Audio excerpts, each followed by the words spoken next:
Alors, si vous avez besoin du code CSS au cas où vous auriez des problèmes, vous pourrez faire un copier-coller à partir du diaporama. Il nous reste un dernier point à propos du CSS, c'est de voir comment le navigateur peut faire le lien entre le HTML et le CSS une fois que les pages web ont été enregistrées sur le disque dur. Et donc, pour cela, après avoir téléchargé votre page web depuis livewave.com, on l'a vu, vous l'avez déjà fait avec le HTML dans la première partie, que vous avez décompressé votre fichier zip, que vous avez ouvert le fichier index HTML avec le navigateur, eh bien vous pouvez activer l'inspecteur de code HTML en appuyant sur la touche F12 pour voir le code source. Alors ce que je vous propose, c'est de vous le montrer, toute cette démarche. Donc je retourne ici sur la view.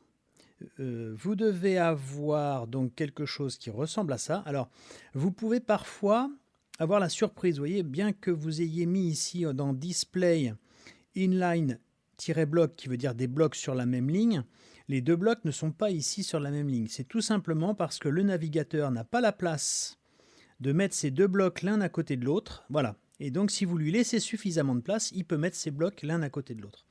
C'est lié au fait que les largeurs des blocs ont été déterminées en pourcentage, et donc là il ne peut pas, effectivement, dans cette largeur-là, il ne peut pas afficher le bloc. Bien.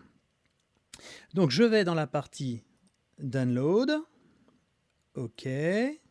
Il m'a bien enregistré mon fichier ici dans ma partie téléchargement. J'ai récupéré mon dossier, je l'ouvre. Dans le dossier, je vois index.html. Au passage, vous aurez à le faire pour votre projet. Vous pouvez renommer ce fichier index.html, par exemple en page 1.html. Ce qui fait que vous pourrez comme ceci mettre dans le même dossier la page 2.html, puisque vous aurez deux pages à faire, et le navigateur pourra passer d'une page 1 à la page 2 lorsque vous aurez mis un lien hypertexte qui vous permet de passer d'une page à l'autre.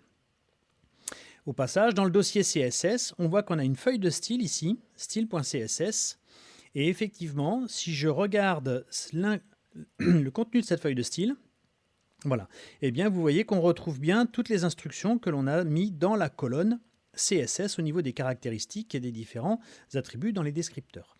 Bien.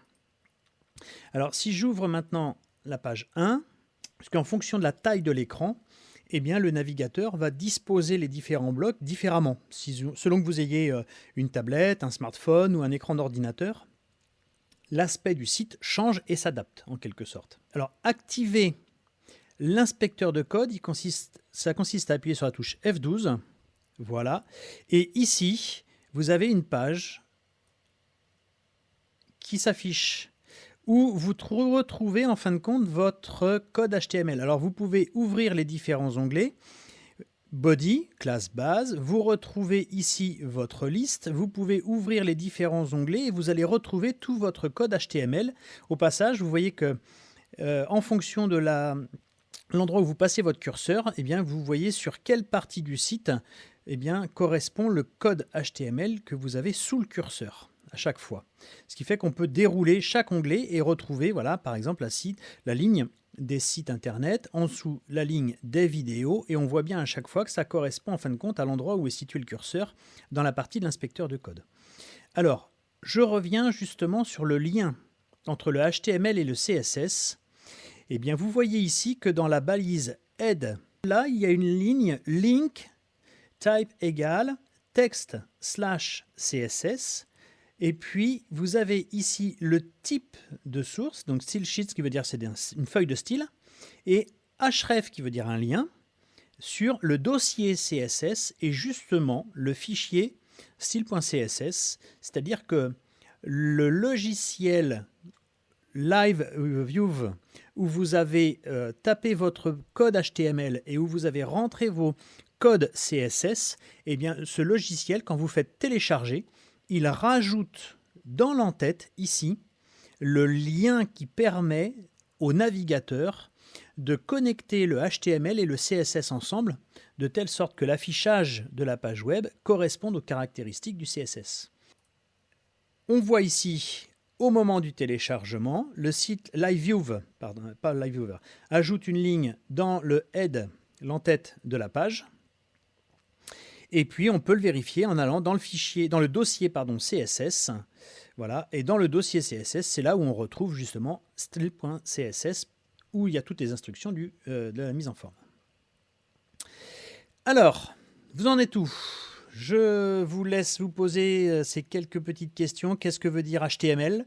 Qu'est-ce que veut dire CSS? Une balise, c'est quoi? Un lien hypertexte? Je vous laisse reprendre le diaporama.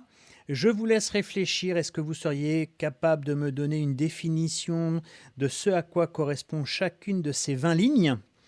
Et si vous avez un doute ou si vous ne savez pas, eh bien, je vous ai mis un lien vers un glossaire qui vous servira pour rafraîchissement de votre mémoire.